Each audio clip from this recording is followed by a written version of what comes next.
La roche aux fées par Evelyne Brézou-Pellène. Les fées, en Bretagne, pouvaient être aimables ou très dangereuses.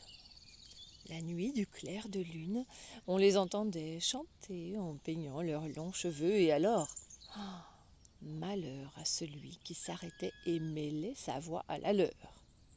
On disait ainsi qu'elles volaient les enfants des hommes. Celles des fées avaient bâti leur demeure avec d'énormes blocs de pierre si solidement que pas un homme, jamais, n'avait pu l'ébranler. Et si un malheureux passant par là voulait connaître le nombre de ces pierres, il devenait fou, car il pouvait compter et recompter, et il ne trouvait jamais deux fois la même chose.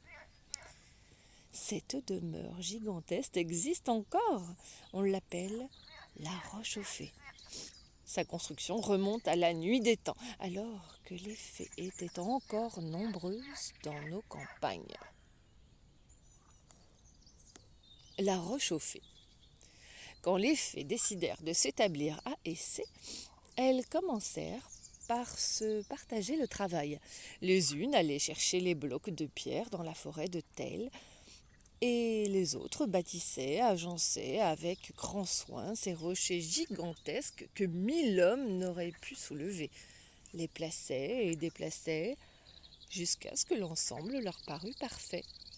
Les fées, chargées du transport, volaient par-dessus champs et bois, portant les pierres dans leurs tabliers. Et l'on disait même que souvent elles filaient leurs quenouilles ou cousaient tout en volant pour ne pas perdre de temps. Comme elles allaient et venaient sans cesse, on eut très vite assez de pierres. Un jour qu'elles s'en revenaient avec un gros, lourd chargement, elles entendirent soudain qu'on leur criait par-delà la forêt. « De pierres ?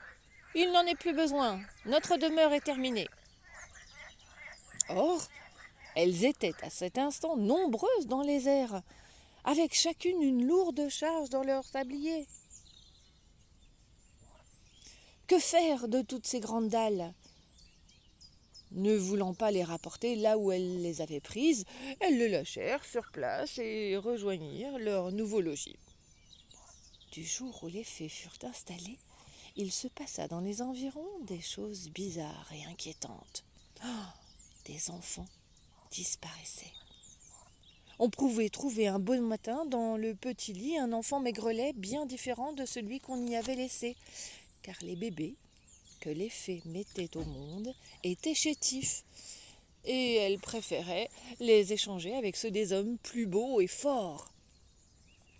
Les disparitions se passaient toujours en l'absence des parents.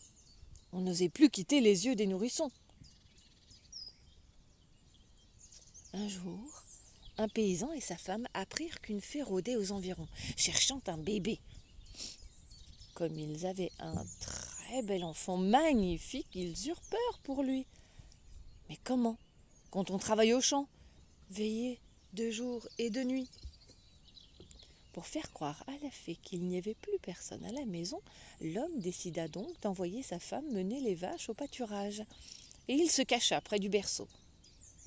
Il n'eut pas longtemps à attendre. Il entendit un frôlement dans la cheminée. La fée, qui descendait doucement, en étudiant les lieux pour voir si l'enfant était seul. Son inspection faite, la fée tenta sa chance. Elle bondit dans la pièce et reçut au visage une casserolée d'eau bouillante. Aveuglée, elle se mit à crier. « Qui m'a fait ça ?»« C'est moi !» rugit l'homme, fort en colère. Affolée, la fée s'enfuit et rentra vite sous la roche. En la voyant, si mal en point, ses compagnes s'inquiétèrent. « Qu'as-tu fait ?»« C'est moi-même, répondit-elle en pleurant. On jugea qu'elle était vraiment trop maladroite. Et c'est ainsi que le paysan échappa à la vengeance des fées. Aujourd'hui, les fées n'habitent plus leurs anciennes demeures, mais les nuits de grand vent, on entend comme des plaintes qui, on le jurerait, viennent de la roche aux fées.